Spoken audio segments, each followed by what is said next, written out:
All right, boys and girls, today your goal is to be able to write an introduction for your argumentative essay. If we take a look at the guidelines for an argumentative essay, and I have this over here, a picture of the 6th grade checklist, which you should have in your iPad.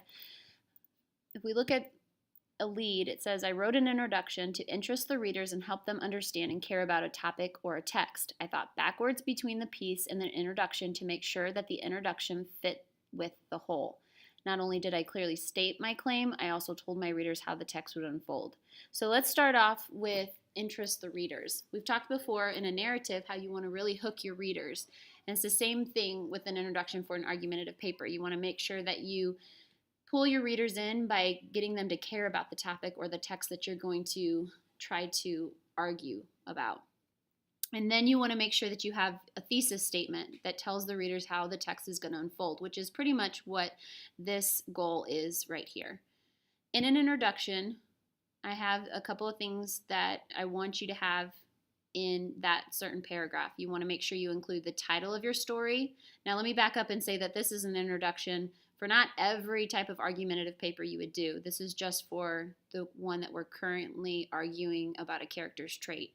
So you want to include the title of the story, the genre, the author, a tiny summary of the story. I want to make something clear about this summary. You want to make sure that you don't give away the ending.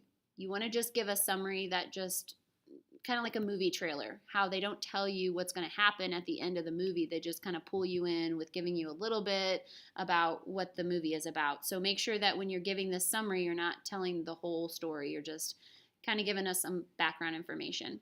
And then you want to give your thesis statement. Here is a student example that has done a great job with the current essay we are on. And so follow along with me as I read the introduction, and I want you to notice how they include the title of the story, the genre, the author, a tiny summary, and then their thesis statement. Raymond's Run by Toni Cade Bambara is a short, realistic fiction story of a girl named Squeaky, who is named the fastest runner in the town. She competes in a race against Gretchen, who is her main enemy. Gretchen makes fun of Squeaky's brother, Raymond, who has a mental disease. This is an action-filled story with many encounters with conflicts. Squeaky is hardworking because she is concentrated, because she is committed to it, and above all, she is doing something. Now, back to our checklist, you'll notice that she has that clearly stated how the text would unfold, and she took time to help us to care and understand the topic. In this example of an introduction, you'll notice that the student has put their thesis statement towards the middle of the paragraph. And that's fine. You don't always have to end your introduction with the thesis statement. If it fits in with what you're writing to put the thesis towards the beginning of your paragraph, that's fine too. What I want you to notice about this paragraph is that they do a really good job at pulling you in and making you interested in the writing that we have here. It says, in Toni Cade Bambara's realistic story, Raymond's Run, the main character and narrator, Squeaky, is fiercely aggressive in how she communicates, competes, and above all, protects. It's Squeaky's responsibility to mind Raymond, her older brother who has special needs. Keeping Raymond safe and being the fastest runner in the neighborhood are things that matter most to Squeaky, and she doesn't let anyone interfere with either task. She acts tough to protect both Raymond and herself.